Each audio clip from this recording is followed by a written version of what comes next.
Por ejemplo, vemos que tenemos tres fármacos analgésicos. De los tres fármacos analgésicos ya se nota clarísimo de los antitérmicos cuál es el esencial, cuál es el básico, ¿no? Y el que tienen que saberse mucho mejor manejar, que va a ser paracetamol. Y como alternativas para dolor agudo en monodosis, en tandas chiquititas de tratamiento, podría estar la dipirona, podría estar el ácido acetilsalicílico, sabiendo que el uno tiene efectos indeseados y el otro tiene riesgo de granulocitosis. Por lo tanto, hay que evitarlo también en niños. Como no puedes utilizar en niños ni la dipirona, no debes usar ni la dipirona ni el ácido acetilsalicílico, es obvio que no tenemos sino paracetamol para los niños, ¿no es cierto? Ya, así que de ahí tantos memes. No hay otra opción, no hay nada que hacer. Es fácil. Y dirán, y si es que el niño tiene un dolor inflamatorio, ya vamos a ver que hay uno que usarías solamente si es que el beneficio supera el riesgo, que está autorizado por la Academia Norteamericana de Pediatría, solamente hay uno. Pero es que el niño se cayó de rodillas y está inflamada la rodilla, póngale hielo. Usamos medios físicos, ¿ok? Medios físicos. Y de medios físicos en pediatría les hablarán muchísimo, como las duchas para los guaguas que están con fiebre con más de 39, ¿no? Para que no nos convulsionen, cosas así. Pero nos vamos con el otro subgrupo de fármacos, el otro subgrupo farmacológico que es el de los antiinflamatorios no esteroides. Ya anticipamos en la clase anterior a partir de dónde se originaron, a partir de dónde vino el conocimiento científico para crearlos, a partir del conocimiento de cómo funcionaba el ácido acetilsalicílico. Cuando se sabía que se podía inhibir la ciclooxigenasa, se inventaron los antiinflamatorios no esteroides. Estos antiinflamatorios no esteroides, ojo, químicamente pertenecen no al grupo N neurológico, sino al grupo M músculo-esquelético. ¿Por qué? Porque como su mecánica principal, como vimos en la clase de inauguración del tema, era disminuir la inflamación y al disminuir la inflamación provocar un alivio del dolor, si ustedes recuerdan este principio, y uno de los cuadros inflamatorios de excelencia fisiopatológica, por así decirlo, inflamatorio, es la artritis reumatoide. Los antiinflamatorios se usan en artritis reumatoide, por eso está en que, fíjense, químicamente pertenece justamente al grupo anatomoterapéutico de los antiinflamatorios y productos antirreumáticos. Y entre estos, los no esteroides, porque ya sabíamos que existían los esteroides, tenemos varios subgrupos químicos, ¿ok? Varios subgrupos químicos. No hace falta que copien esto, sino que luego lo tengan un poco en cuenta. No es tampoco muy difícil. Yo voy a ir marcando un par de cosas. Síganme en la pantalla antes que tomando apuntes. Hay algunas formas de clasificarlos químicamente. Una de las más sencillas es la que está en la pantalla, según la molécula de origen. Y entonces se habla de derivados. Derivados del ácido acético. Estos derivados del ácido acético incluyen principios activos que ustedes ya conocen. Diclofenaco, los ACOs. Diclofenaco, ketorolaco, aceclofenaco. ¿Cuáles de aquí acordarnos principalmente? El diclofenaco y el ketorolaco. De una variante del ácido acético, que es el ácido indol acético, se obtiene la indometacina, el sulindac y el etodolac, ¿ok? Entonces, casi todos estos terminan en ACO y estos de acá terminan en AC, ¿vale? Y la endometacina termina en INA, que es la más vieja que hay del grupo. Los derivados del ácido propiónico, que también ustedes conocen. Estos son los enos, terminan en eno.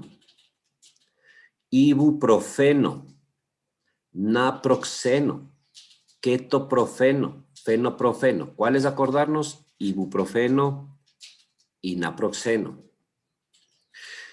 Nombres comerciales de diclofenaco, el famoso Voltaren. Nombre comercial del ketorolaco, el famoso Dolgenal. Del ibuprofeno, el Buprex. Del naproxeno, el Apronax. Derivados del ácido fenámico, como no tenemos aquí en el país, así que no nos interesa. Derivados del ácido enólico, estos también se llaman oxicamos. Y de los oxicamos tenemos al piroxicam, al tenoxicam y al meloxicam.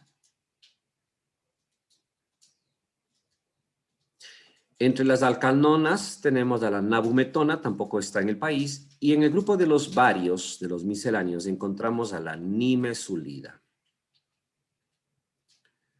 Todos estos principios activos tradicionalmente se clasifican como no selectivos COX-2. Eso significa que inhiben tanto a la COX-1 como a la COX-2. Son no selectivos.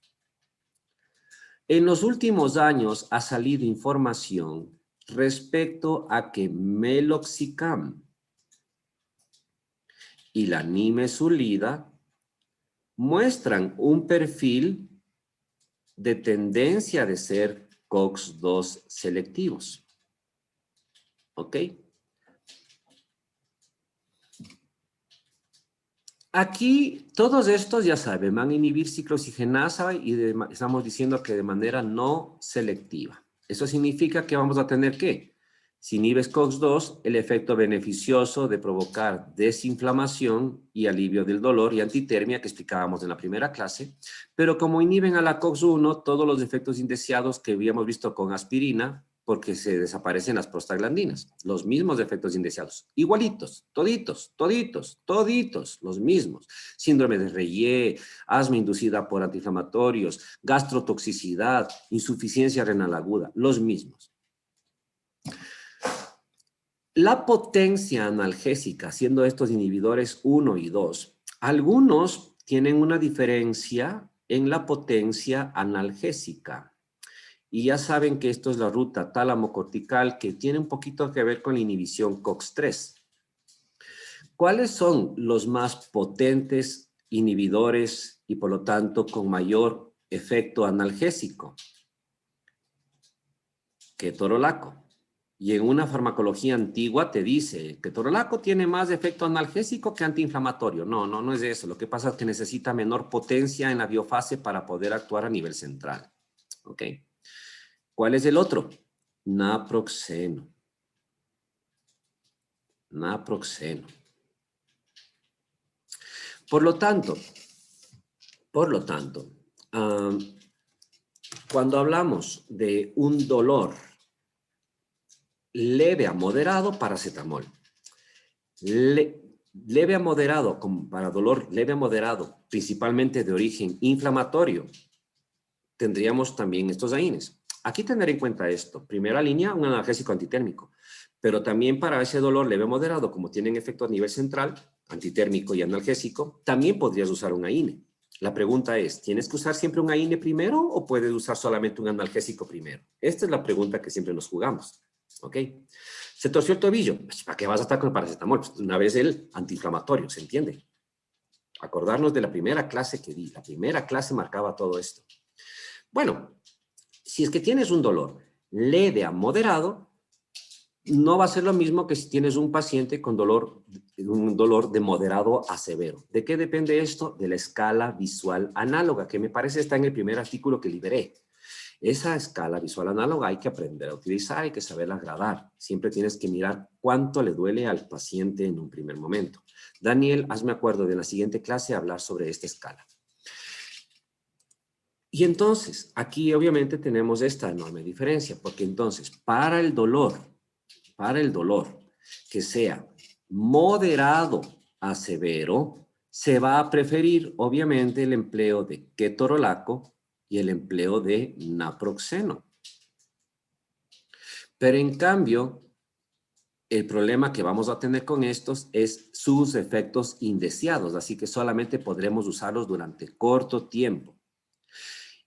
Y para dolor leve a moderado, vamos a tener como fármacos principales al diclofenaco y al ibuprofeno. ¿Por qué van a hacer estos? Por el perfil de seguridad, ¿ok?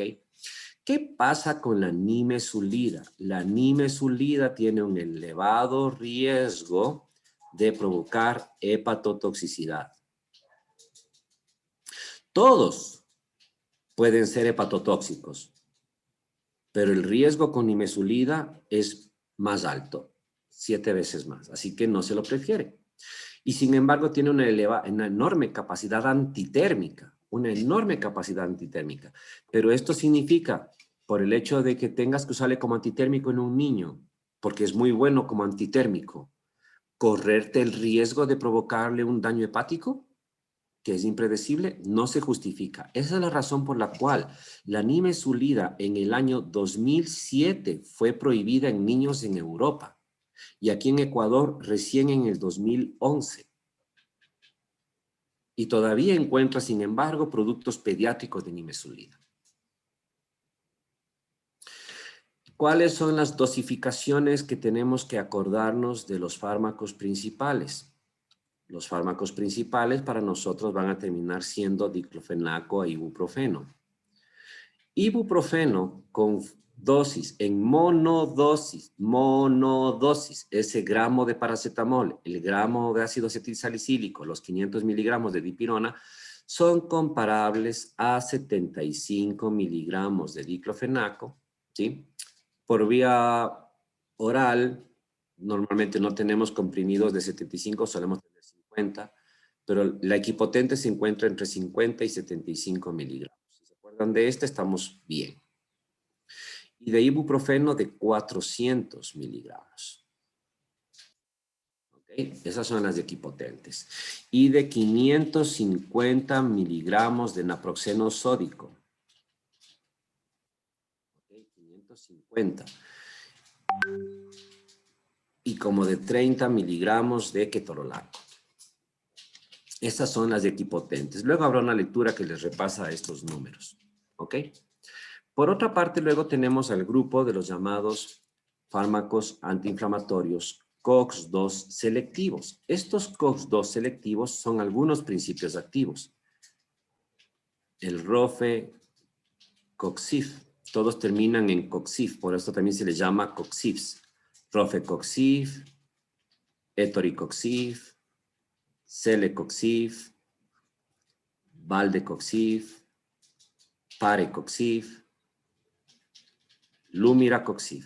El parecoxib es el profármaco del valdecoxib.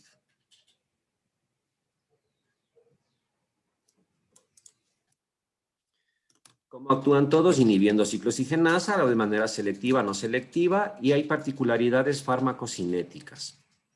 Entre estas particularidades farmacocinéticas, a ver, como grupo farmacológico, cosas parecidas al ácido acetilsalicílico, todos se ligan en alta proporción a proteínas plasmáticas, todos. Como grupo farmacológico, prácticamente todos se biotransforman a nivel hepático por glucuronoconjugación. Una excepción, la azapropazona, que se excreta prácticamente por vía renal.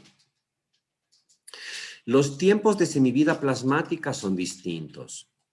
Y esto va dando particularidades en la pauta terapéutica. Los que tienen, por ejemplo, de los antiinflamatorios principales, diclofenaco e ibuprofeno, tienen semividas plasmáticas cortas. Eso significa también que la posibilidad de alcanzar estado de equilibrio es más temprana. A pesar de que diclofenaco tiene semivida plasmática corta, debido a la saturación del metabolismo se utilizan dosis diferentes. Entonces, ¿cuál es la pauta terapéutica de diclofenaco? En monodosis ya dije 50 miligramos, pero pautado estamos hablando de dosis con fines antiinflamatorios que van de 150 a 200 miligramos cada día, roto en 2 o 3 partes. ¿Cómo es roto en 2 o 3 partes? Bueno, estamos hablando de que podría dar 50 miligramos por vía oral cada 8 horas, ahí estarían los 150, o que podría dar 75 miligramos intramusculares, no existe intravenoso, cada 12 horas.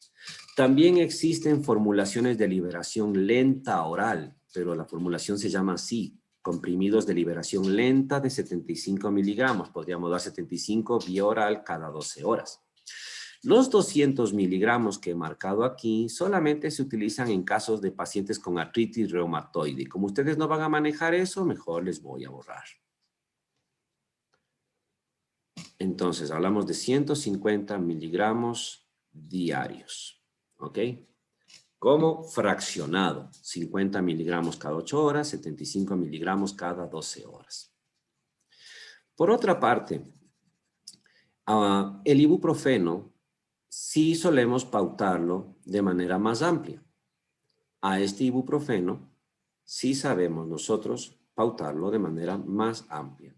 La dosis antiinflamatoria, la monodosis ya dije 400 miligramos. La antiinflamatoria va de una dosis mínima de 1200 hasta una dosis máxima de 2400 miligramos en el día.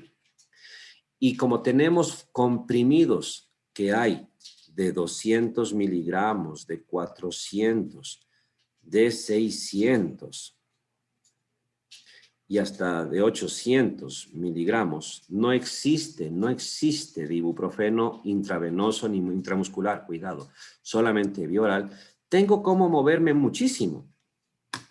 Y entonces yo puedo comenzar dando, por ejemplo, para un paciente que tiene una amigdalitis y necesita un antiinflamatorio, yo puedo comenzar dando 1200. ¿Y cómo doy 1200? Para fluctuar menos en la curva y tener más rápido concentración de steady state, doy 400 miligramos 3 veces al día, cada 8 horas.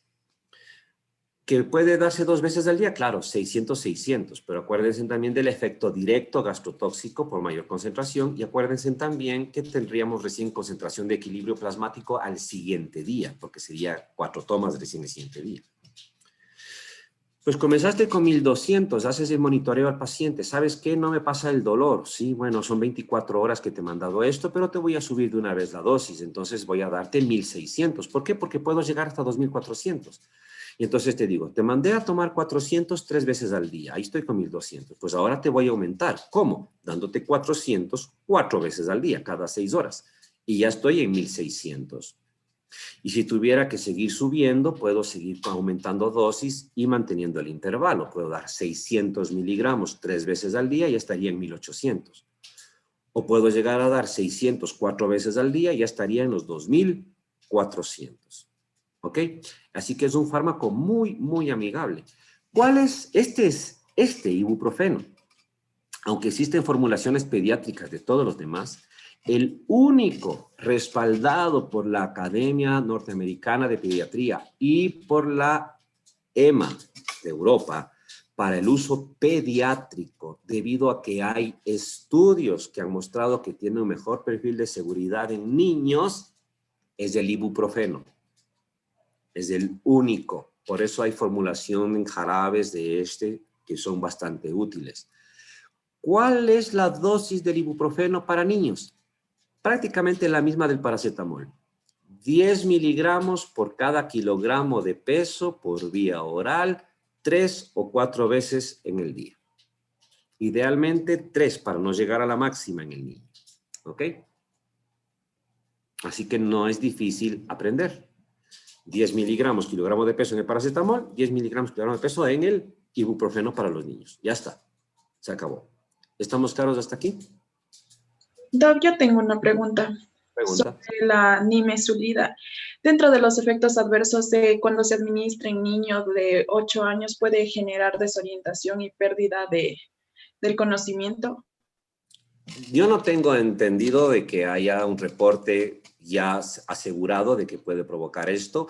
Podría deberse simplemente a lo que motivó el uso de la nimesulida, como por ejemplo la hipertermia. Muchos pediatras lo mandan cuando ha habido una fiebre muy severa.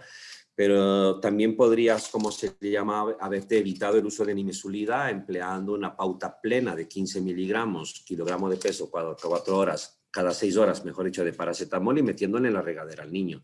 Me imagino que me lo dices por alguna experiencia personal. Sí, Doc. Sí, esa desorientación. ¿A quién?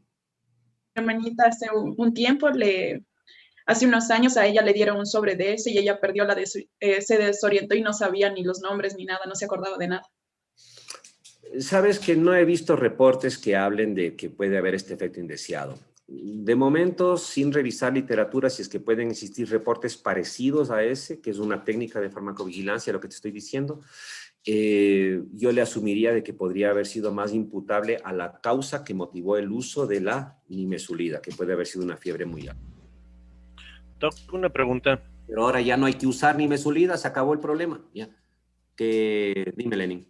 Ya. En el caso, digamos, no, bueno, en niños, yo he visto que si les envían a tomar, digamos, paracetamol o ibuprofeno y la fiebre no cede mucho, no pasa nada cuando les alternan, digamos, paracetamol cada 8 horas y luego ibuprofeno en la mitad de esos intervalos de tiempo también. No, no hay problema porque puedes combinar los dos. Incluso hacemos eso también actualmente en COVID. Porque se llama medicación de rescate. ¿Qué significa de rescate? Por ejemplo, yo le tengo pautado para el dolor a un paciente que tiene artrosis de rodilla y hace mucho tiempo que ya no le funcionaba solo el paracetamol, ya estoy usando ibuprofeno 400 miligramos 3 veces al día. Y el paciente me dice, ¿sabes qué? Tengo todavía dolor a veces en la tarde, ¿vale? Entonces, a media tarde, cuando tengas dolor, solamente cuando tengas dolor, entre las tomas del ibuprofeno, te vas a tomar 1 gramo en monodosis de paracetamol. Esta técnica, que incluso se emplea en ensayo clínico, se llama medicación de rescate, se llama así, para rescatarle de manera puntual.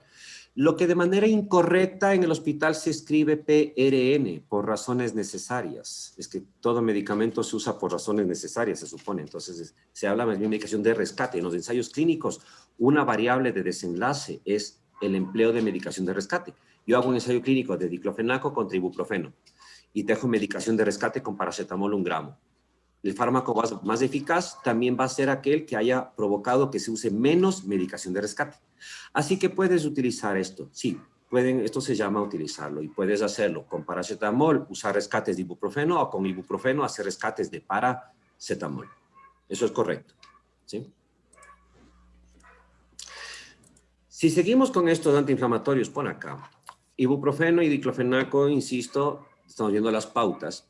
Naproxeno tiene una semivida mucho más larga, siendo primo hermano del ibuprofeno, ¿sí? Su comportamiento farmacocinético es distinto.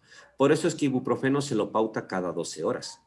Y la dosis mínima de ibuprofeno de naproxeno. Naproxeno base es lo que tienen en el libro, pero nosotros tenemos comercializado naproxeno sódico, en la forma de la sal. Y entonces aquí se utiliza para naproxeno sódico un mínimo de 275 miligramos hasta un máximo de 550 miligramos cada 12 horas. La monodosis ya dijimos que era 550. 550 de naproxeno sódico equivalen a 500 de naproxeno base, ¿no? Es lo mismo, ¿sí? Esto es la sal, la forma de sal, la forma base. Por otra parte, miren aquí el piroxicam, la semivida plasmática. Aquí en la gráfica les pone 50. Los estudios de farmacocinética han mostrado que puede llegar a tener hasta 62 horas de semivida plasmática. Eso es una bestialidad. Son 2 días y medio. Y entonces, esto es un absurdo porque cuando tú quieres entonces utilizar el fármaco, por ejemplo, para un tobillo, es la típica que hablo con el posgrado de traumatología. Te tuerces un tobillo, esguince grado 1. Hay grado 2, 3. Grado 1. O sea, que a la semana, con hielito, el cuerpito solo se cura, ¿sí? Y le mandas un antiinflamatorio para ayudarle. Vale, perfecto. Pero verán, ¿dónde está la inflamación? Dentro de la cápsula articular. Ahí hay líquido articular. Por lo tanto, ahí tiene que ocurrir el efecto antiinflamatorio. Por lo tanto, primero tienes que tener el antiinflamatorio estable en el líquido articular. Para que esté estable, primero tiene que estar estable en plasma. El piroxicam se mandan 20 miligramos una vez al día. Pero entonces, ¿cuándo va a estar estable? Después de 4 administraciones prácticamente. ¿Sí? Ahí va a estar estable para tener estable en el líquido intraarticular. Por lo tanto, si la semivida plasmática es de 2 días y medio, imagínate que va a pasar casi una semana para que esté estable en plasma y esté estable en articulación. Ya para entonces el tobillo se desinflamó solo. Entonces, ¿qué sería preferible? Un ibuprofeno que le metes 3, 4 veces en el día y el segundo día ya está estable, pues. porque a la semana nomás quieres. El piroxicam, sí, muy atractivo, muy interesante por comodidad, por conveniencia, una sola vez tomar. Qué lindo, ¿no es cierto? En vez de tomar 3 veces al día, tomar solamente una pastillita de 20 miligramos del paciente que tiene artritis reumatoide. Lindísimo. El problema van a ser los efectos indeseados, que voy hacia allá ahora para acabar la clase. Los efectos deseados ya sabemos, van a ser antiinflamatorio, va a ser analgésico, antitérmico, muy parecido a lo que hacía el ácido acetil salicílico. Y los efectos indeseados van a ir por ahí. Ahora, claro, aquí está lo que mencionaba, por ejemplo, ¿no es cierto? Y entonces, para dolor agudo postoperatorio, ibuprofeno 400 miligramos, diclofenaco 50, naproxeno 550, celecoxib, que todavía no le estudiamos, pero de una vez que asome la dosis, aquí 400 miligramos, etoricoxib es 90 miligramos, ¿ok? Y se pueden utilizar para otros cuadros dolorosos. La dismenorrea es provocada, por ejemplo, por prostaglandinas, y entonces inhibir las prostaglandinas, lógicamente que es una alternativa útil, inhibir las prostaglandinas para evitar la dismenorrea. Pero aquí hay una diferencia enorme. Si estás con el dolor agudo en ese instante con un cólico menstrual que te mata, ¿cuánto tienes que tomar? 400 miligramos, porque esa es la dosis equipotente, ¿no es cierto? Ya. Pero si quieres prevenir, tienes que inhibir las prostaglandinas antes de la menstruación. No te sirve cuando ya estás con el dolor agudo. Y si quieres prevenir las contracciones dolorosas, tienes que empezar a tomarlo antes de la menstruación. Por eso es que el de venta libre, en Estados Unidos, aquí cualquiera es, pero en Estados Unidos el de venta libre son los comprimidos de 200 miligramos. Los de 400 son de receta obligatoria en Estados Unidos. Aquí hasta el de 800 es libre. Pero entonces, estos 200 miligramos del Femen, del Advil, del Doloxen, obviamente la paciente puede empezar a tomar 1 o 2 días antes de la fecha de la menstruación para poderles inhibir a las prostaglandinas y tener un cuadro menstrual menos doloroso. ¿Me comprenden la enorme diferencia de uso? También por el hecho de que alivian por inhibición de prostaglandinas, son útiles para el dolor inflamatorio o el dolor de víscera hueca, como el cólico biliar, el cólico renal. Y entonces el paciente viene a la consulta con un cólico renal, inyéctale si quieres un diclofenaco 75 miligramos en la nalga. Eso va a ser mucho mejor por farmacocinética para el efecto antiinflamatorio y analgésico que darle a tomar los 400 miligramos por vía oral de ibuprofeno. Si tiene cólico biliar, lo mismo. Y aquí acordarnos la intensidad del dolor. En esa intensidad del dolor, si es que el dolor ya es moderado a severo, como el cólico renal, preferiremos obviamente los que tienen más potencia analgésica, que hemos dicho que van a ser naproxeno y ketorolaco. Y de estos, naproxeno no existe por vía parenteral, solamente existe oral. Pero ketorolaco sí tenemos inyectable y por eso que ustedes van a ver que en sala de emergencias al paciente que tiene cólico renal le van a administrar ketorolaco. Me van entendiendo en base a qué va a venir todo el juego mental de elegir un fármaco u otro.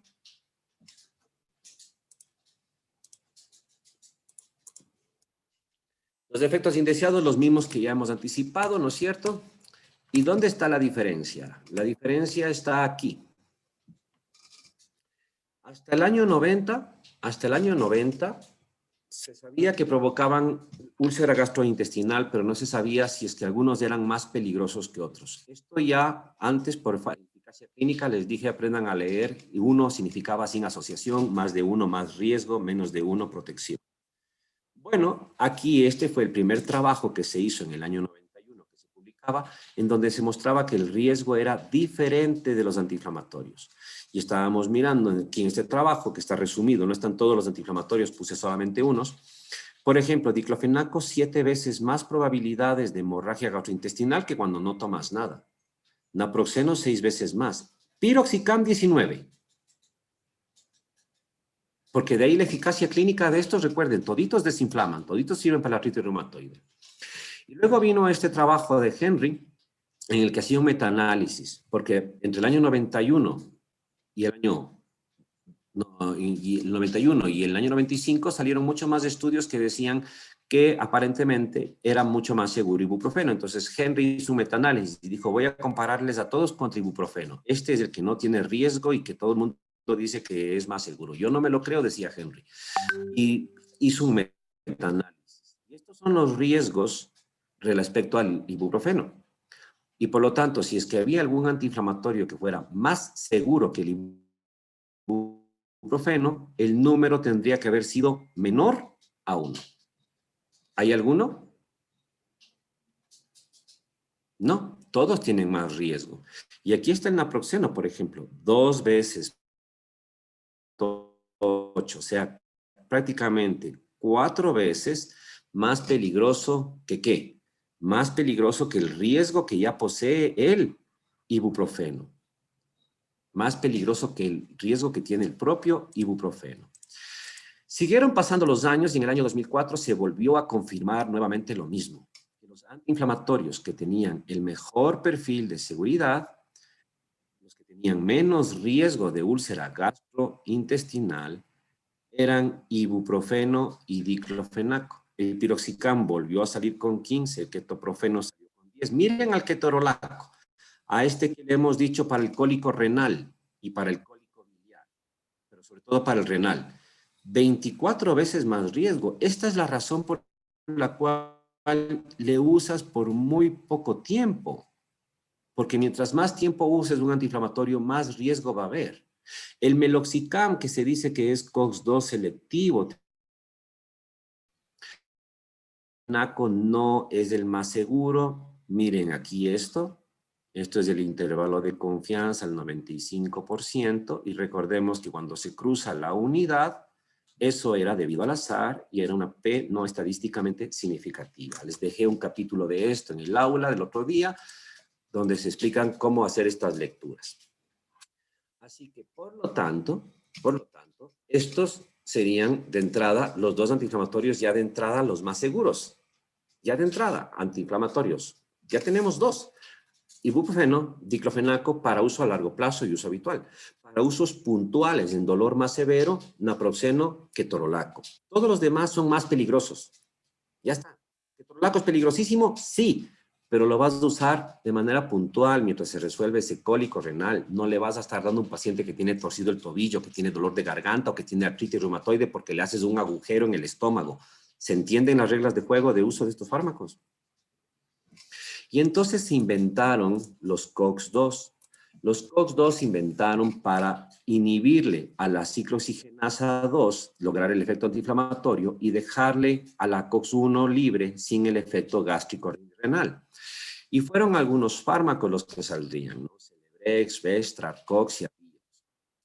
Las moléculas de estos fármacos, fíjense aquí, todas tienen esta S son derivados sulfonamídicos, así que de entrada todos conllevan el riesgo de reacciones adversas de hipersensibilidad, urticarias y rashes, toditos.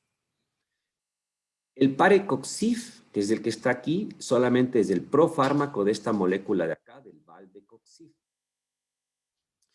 Y el Prestige, que es de la casa Novartis, también tiene un componente fluorado a diferencia de los otros.